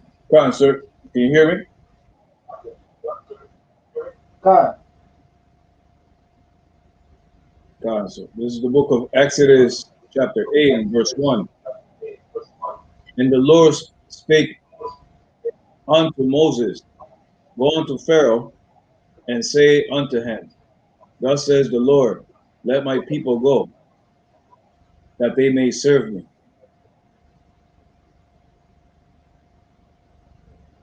Read. Verse 2. And if thou refuse to let them go, behold, I will smite all thy borders with frogs. Right. Right. So the Lord was sending another plague, right? This plague was with frogs, right? It's not the blood, right? This plague, this pestilence is going to be with frogs, right? Read. Verse 3. And the river shall bring forth frogs abundantly, which shall go up and come into thine house, and into thy bedchamber, and upon thy bed, and into the house of thy servants, and upon thy people, and into thy ovens, and into thy kneading troughs. Salakia, kneading troughs.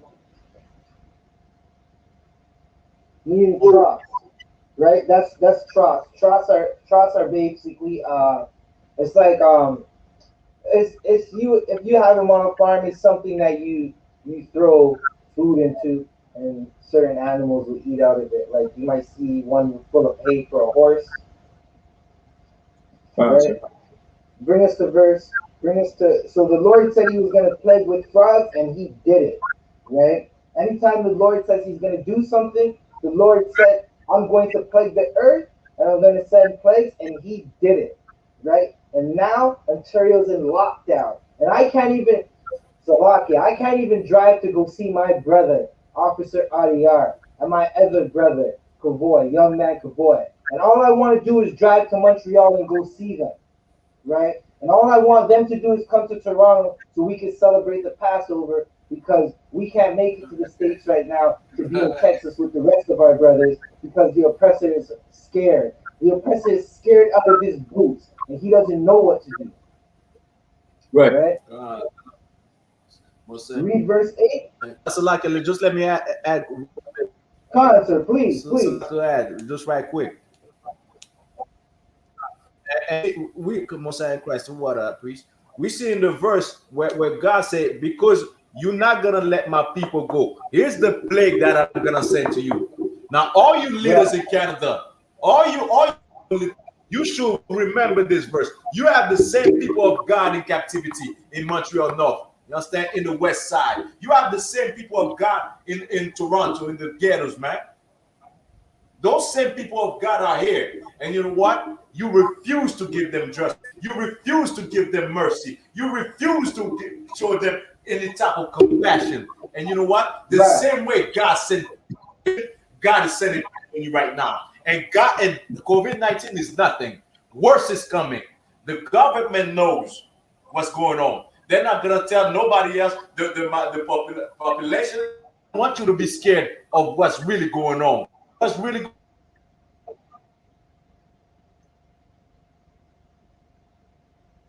going on is because you have God. That's what's really going on. You understand? And just of the crime done against the Black, Hispanic, Native from Canada, man. And yet, worse is coming.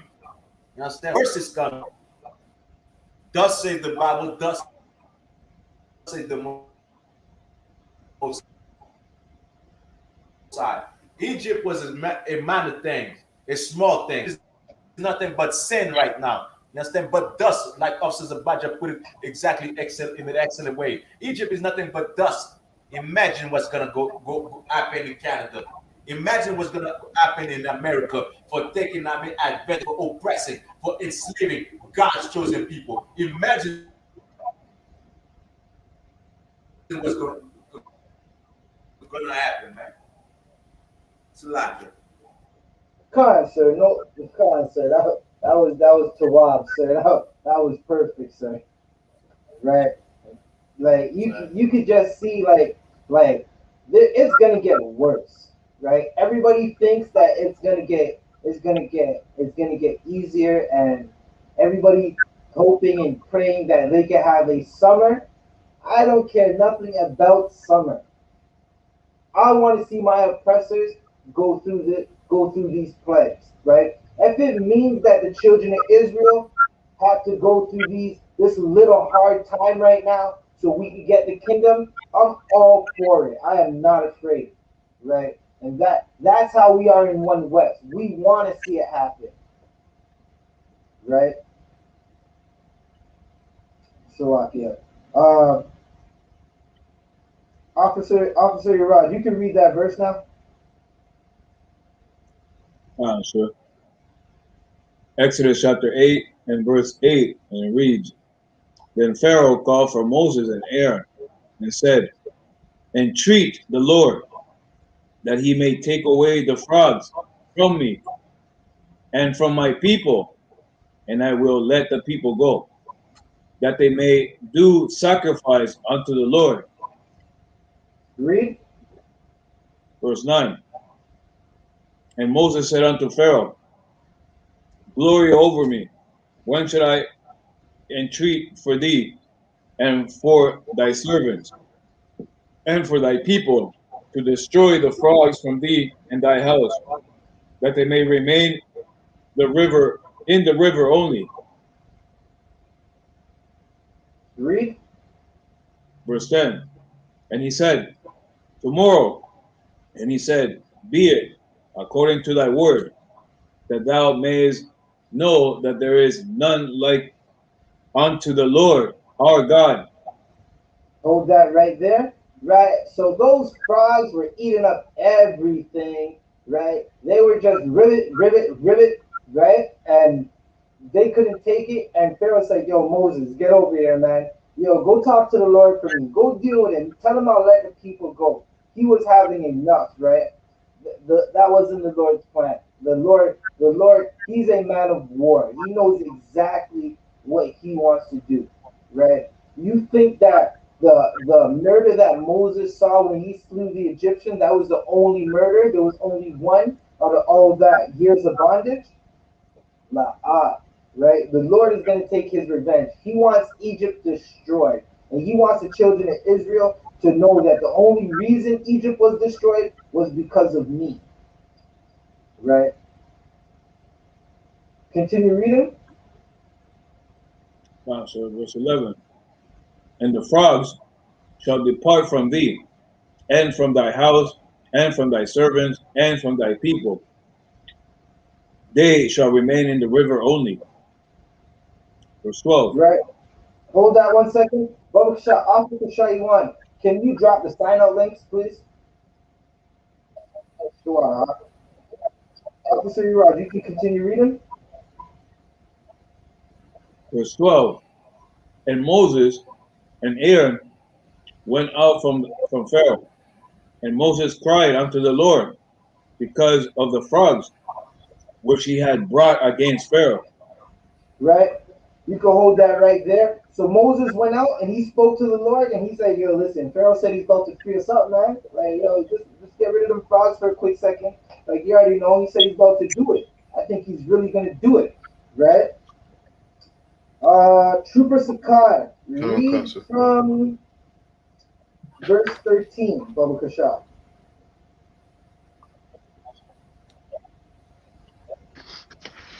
Salakia, sir. I stepped away for a moment. Where are we?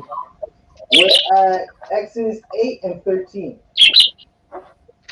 Khan, sir, I have it. Khan, you can This read it is from right there. This is the book of Exodus 8, verse 13. And the Lord did according to the word of Moses. And the frogs died out of the houses, out of the villages, and out of the fields. Read. Verse 14. And they gathered them together.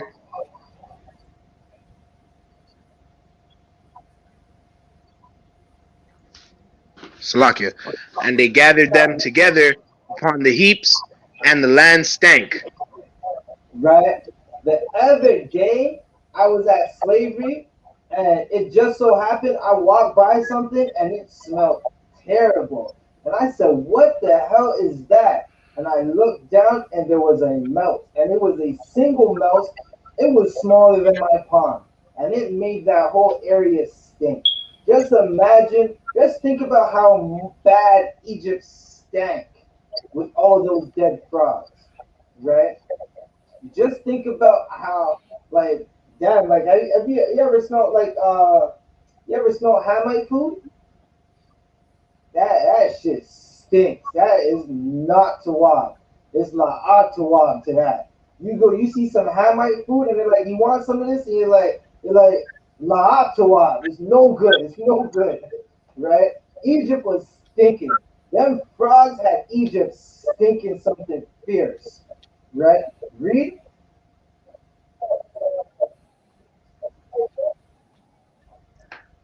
Verse 15. But when Pharaoh saw that there was respite, he hardened his heart and hearkened not unto them, as the Lord had said. Right, right. the Lord doesn't want it to be so easy.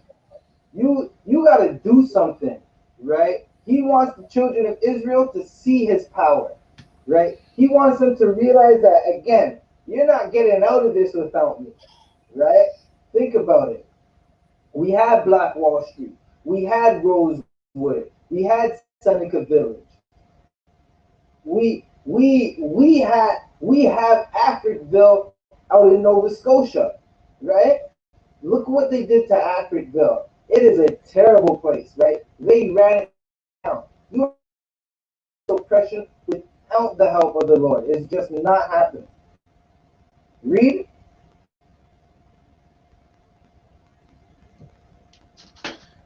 Verse 16.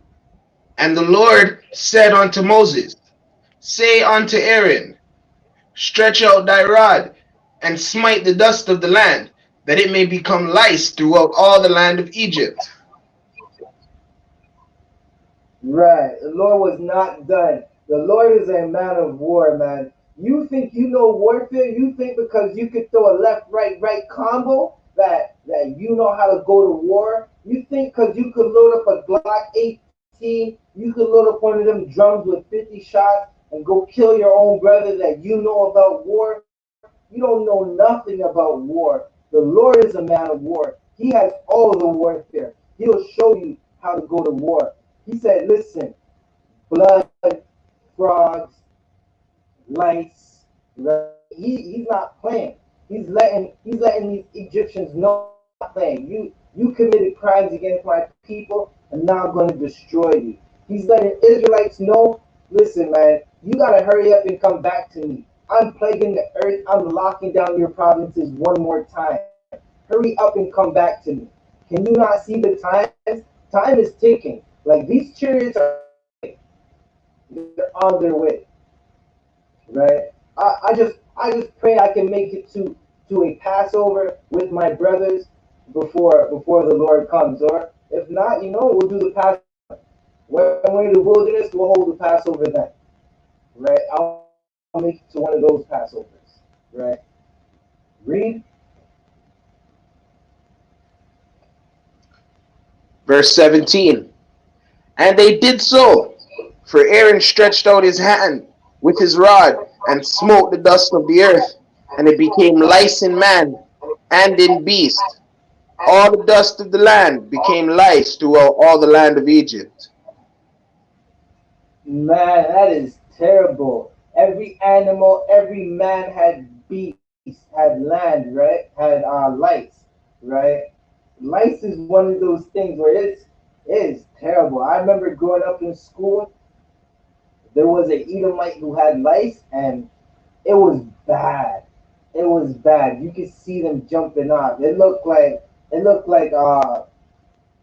Charlie Brown. You know the Dusty character in Charlie Brown? When the character walks and you just see the dust just going all over, that's what the lights looked like. It looked like they were having a party in that Edomite's head, right? All the beasts had lice.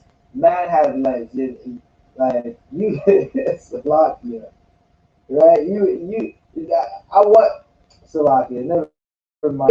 They just had so much lice. The Lord was messing them up. He was doing a number on them, right? We're gonna finish this out, a couple more, and then I'm gonna hand the class over and we'll finish up this class, right? Read 18.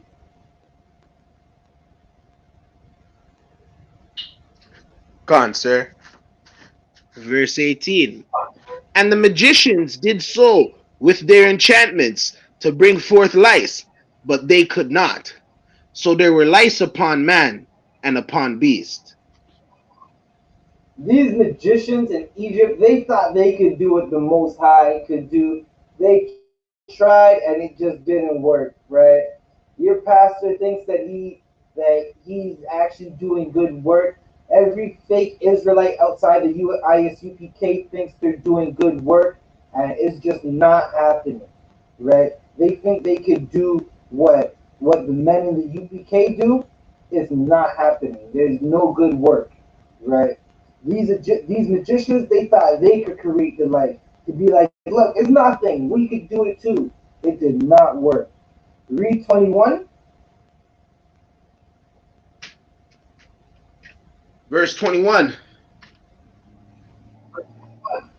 Salakia, that was the end of verse 19. Are you telling me to, or 18? Are you telling me to jump to 21?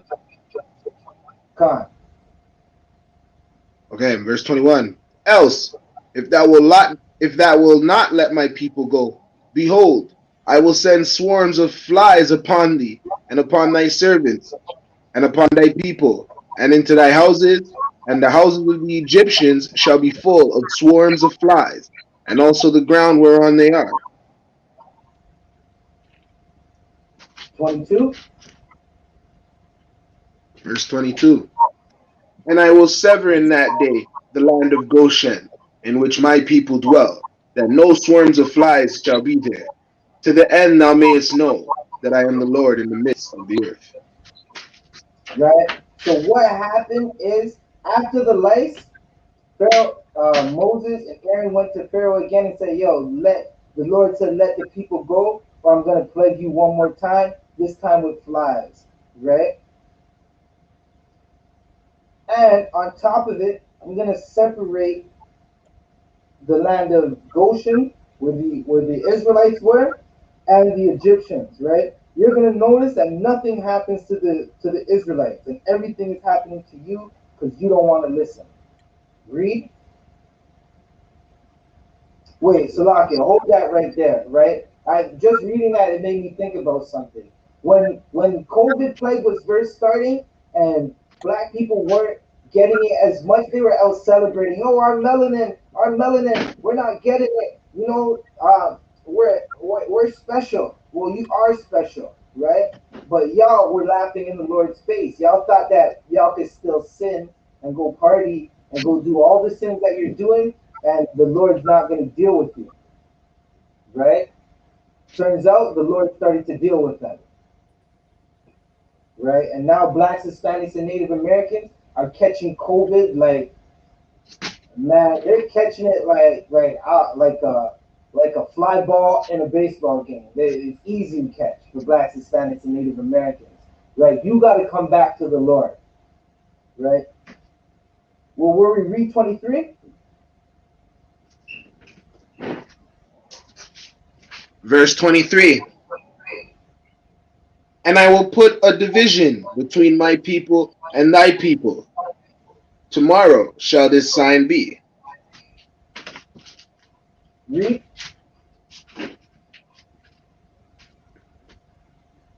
Verse 24. And the Lord did so. And there came a grievous swarm of flies into the house of Pharaoh, and into his servants' houses, and into all the land of Egypt. The land was corrupted by reason of the swarm of flies. Right. And if you know anything about flies, flies bring maggots, right? Flies bring maggots, they can also make you sick. And horse flies bite, right? Read 25, and we're going to end it there.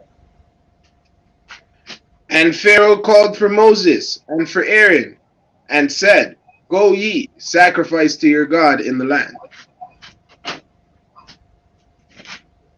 Right? So the flies plagued, and Pharaoh said, listen, go sacrifice, right?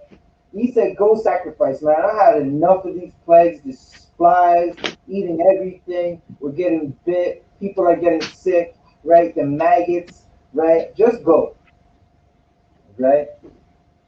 So we're going to leave that right there. Next week, Monday, we're going to be into the Feast of Unleavened Bread, and we're going to continue with the Passover story and how the children of Israel got free out of captivity. And we're going to have a unleavened bread breakdown for you, right? Once again, I'm Officer 500 Zabaja of the I.S.U.P.K under Commander General YAHANNA. Give a big hand to all the Akim and Officer Aliyar Adawan, right, for tuning in and supporting Wada, right? Again, like, subscribe, and share this video. Go watch Commander General YAHANNA Black Watch right now, right? And we'll be back. Tomorrow, we have the Brotherhood class from 5 to 7. And on Wednesday, we have the Law class. and we have the law class on No Cowards Canada, and also the law class for Montreal, right? I believe the law class for Montreal, it's on I.S.U.P.K Quebec. It's in French if you speak French. That is from 6 to 8, right?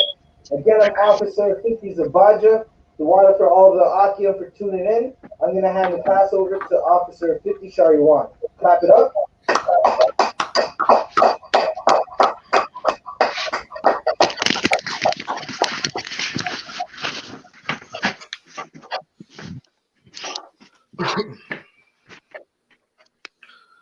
These are I.S.U.P.K security announcements. We are the I.S.U.P.K, started at 1 West 125th Street, Harlem, New York. Rule for new brothers and sisters. When a new brother or sister comes into the school, they are off limits for 6 months. They are to be saluted only.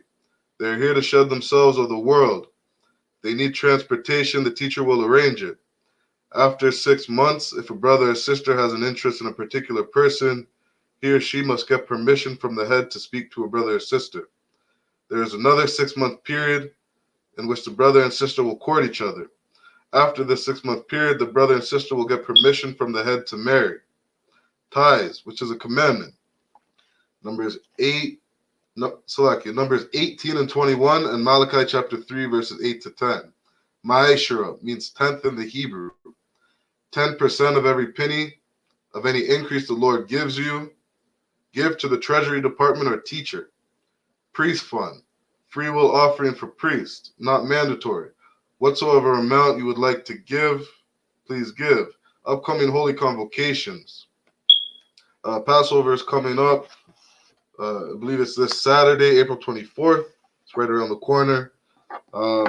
If you have any questions, if your brother or sister in Canada, please contact Officer 500 Zabadia or Camp Leader of Canada, Officer 5000 Aban, to get more information. But this year's Passover is being held in Houston, Texas at the BH Ranch on 14149 Players Street. That's in Houston, Texas, under Commanding General YAHANNA. And with that, Akim and Akwath, we're going to salute out. We're going to give one courtesy salute to the brothers, men of Israel, I.M.A.D.I.M, which means stand. I.M.A.D.I.M Shabbat. I.M.A.D.I.M Barak. Yahba Shimya Shai Barakatham. Yad Yom Matah.